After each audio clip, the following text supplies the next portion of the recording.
Hey Woodhaven family, and welcome back to the Journey 24/7 podcast.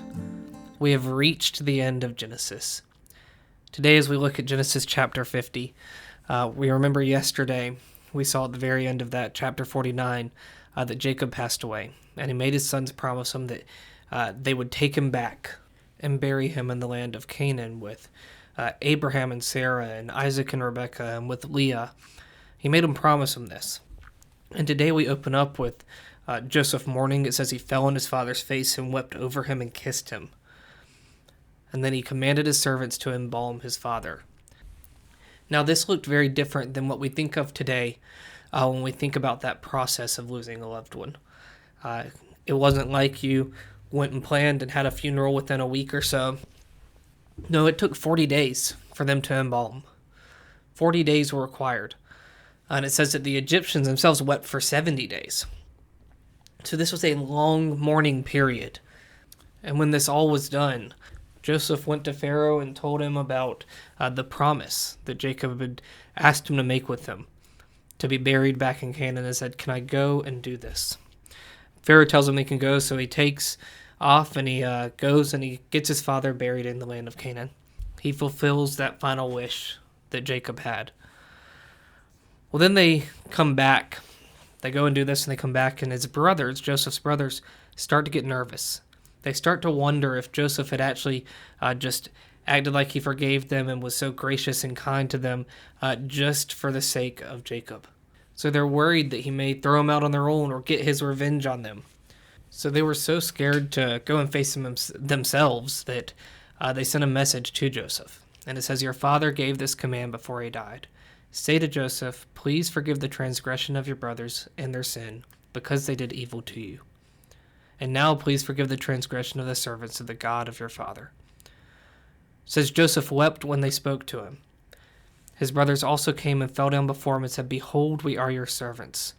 So they send this message to him, and then they actually come and bow down before him.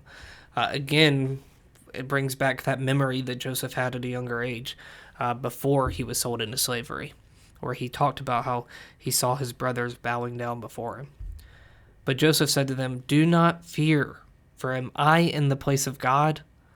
As for you, you meant evil against me, but God meant it for good, to bring it about that many people should be kept alive, as they are today. So do not fear, I will provide for you and your little ones." Thus he comforted them and spoke kindly to them.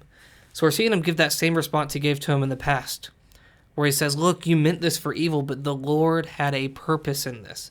The Lord had a plan in this. He wanted me here for this exact reason." Now, in his mind right now, all he can see is that many people survived because Joseph was there. But what this also did was it brought his whole family to Egypt, which is then going to lead us to Moses.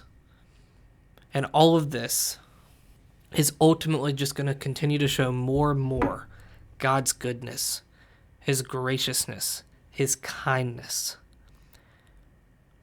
There was a purpose for all of this, even though in the moment when Joseph was first sold into slavery, I'm sure he did not see it. I'm sure he had questions, he had doubts, and probably some anger. But God was already moving. God had laid it all out beforehand, and he knew where it was all going to lead, and he had a purpose for it all. Our God is never caught by surprise.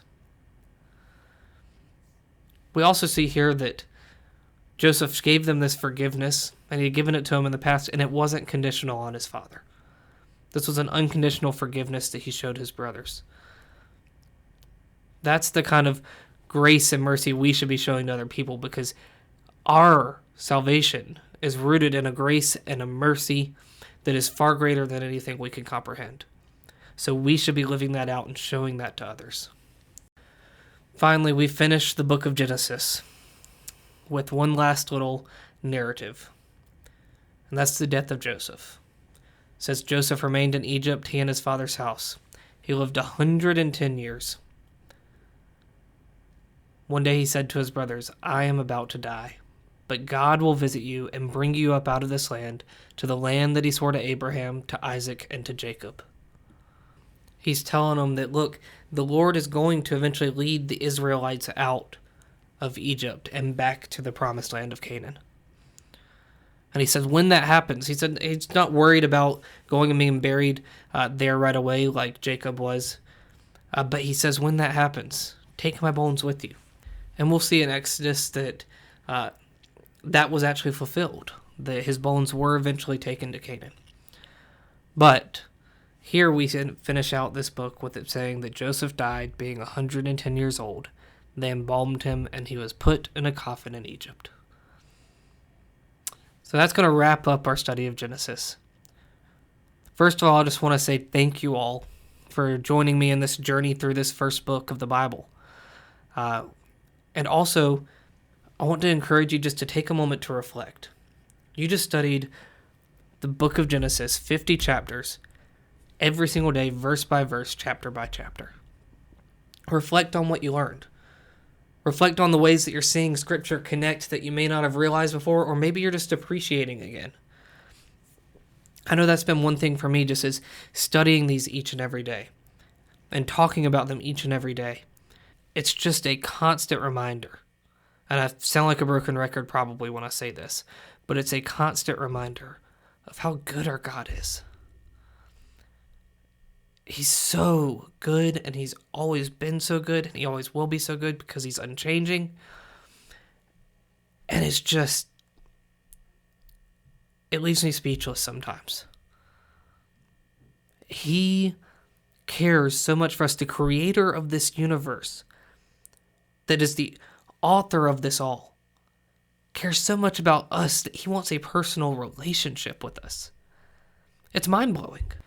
That should humble us, it should excite us, it should thrill us, and it should motivate us to live for him and for his glory. Hope you all have a great weekend, and I can't wait to see you back here on Monday as we jump into the book of Matthew, starting in chapter 1, as we study the first of the 4 Gospels. Thank you again for joining us, and I hope to see you Sunday at church.